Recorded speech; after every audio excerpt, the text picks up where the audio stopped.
Hi, honey. Hey, what's up? How you doing? Doing good. Were you able to look at that verse that we talked about yesterday from wasn't it Hebrews? It was Hebrews. It was Hebrews 12. Actually, when I left work, I got work at off at 11, and I went home and studied until 6 o'clock in the morning on it. Awesome. What'd you find Yeah. out? So, can you tell me what you believe that verse means? Oh, that the Old Testament, so the verse itself says the priesthood being changed of necessity, there is also a change of the law. So Yeah. like the Levitical priesthood, that was the Old Testament priesthood, but because Jesus rose from the dead and he lives forever as high priest under the New Testament, so it's a new priesthood. It's not the Levitical priesthood. Now the priesthood is after the order of Melchizedek. And under the Old Testament, to be a member in the priesthood, you had to be from the tribe of Levi. You had to be of the genealogy of Aaron and his descendants. And so under the New Testament, though, First Peter chapter 2 verse 9 says even Gentiles and all Jews who are not descendants of Levi, of Aaron, they can be part of the priesthood. And so the Old Testament priesthood was to just the family of Aaron, but the New Testament priesthood is limited to nobody because it can include everybody. So the Old Testament priesthood was after Aaron. The New Testament priesthood is after Melchizedek, which Jesus is in that priesthood now. And so the Old Testament priesthood, when that was in effect, had an Old Testament law. And now that we're under a new priesthood, we have a new law that's not the Old Testament law. Hey, you gotta give me a minute, hon. Okay. Okay. So, that's pretty much what So the part where it says the law changes, what do you believe on that? Oh, the whole What context. what law do you believe was changed? The whole context of Hebrews 12 includes the entirety of the Old Testament law, not only the Ten Commandments given, but also now nine of those ten commandments are restated under the New Testament. But not only the law of just the Ten Commandments, but the entire system of the Old Testament law, like animal sacrifices, traveling to Jerusalem for worship, the rules of cleanliness, of certain unclean foods, things like that. Okay. So I understood like what you said about um okay, so where is that? Sorry, you just got to give me 1 second, hon.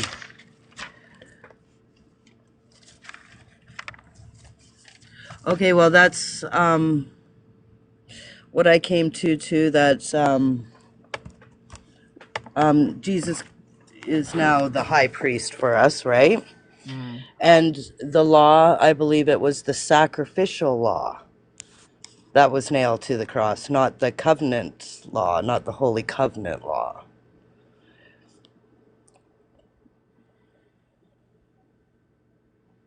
Could I ask you one more question?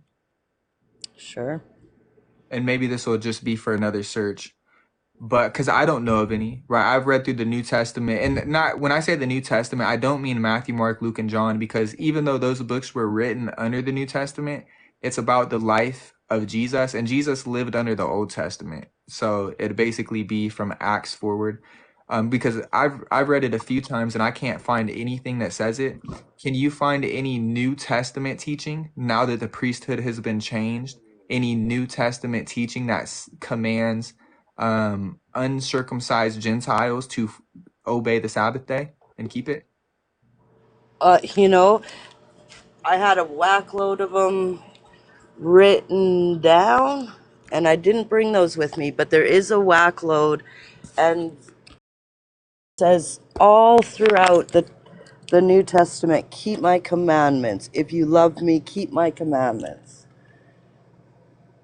And what do you believe grace is, hon? Unmerited favor. Unmerited favor? Anything else other than that? You have a different definition? Yeah, biblically, yeah. Um,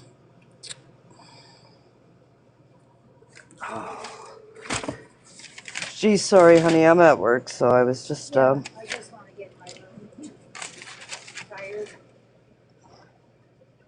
so it's a free gift. receiving something undeserved, and conviction to follow his law.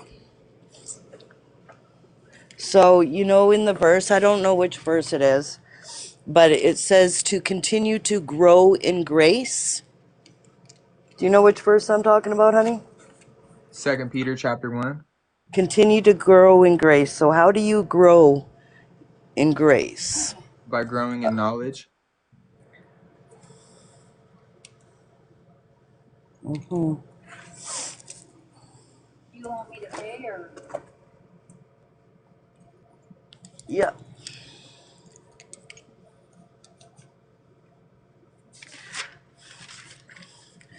So, we were talking about the Sabbath yesterday, right? Mm-hmm. Um, and you believe we no longer have to observe that? We don't have to observe the old law, right? I don't believe anybody before Moses observed the Sabbath day, and I don't believe uncircumcised Gentiles obeyed the Sabbath day to observe it under the Old Testament. And under the New Testament, I don't believe that uncircumcised Gentiles are commanded to obey the Sabbath day and keep it holy. But aren't we in covenant under that? Not under the Sabbath day. It's full. What? Go ahead. It's full. Number one's full? Is 14 okay? Okay, hon, I really can't talk right now. I'm sorry. There's someone Okay, here and well I have to maybe go. you I would get that maybe you can get the whack load of verses, and when you have some free time, maybe tomorrow come back. I definitely want to speak with you again, hon. This just turned out when you answered that I came on bad timing. Okay, well thank you for your time. Okay, hon, have a good night. You too. Bye.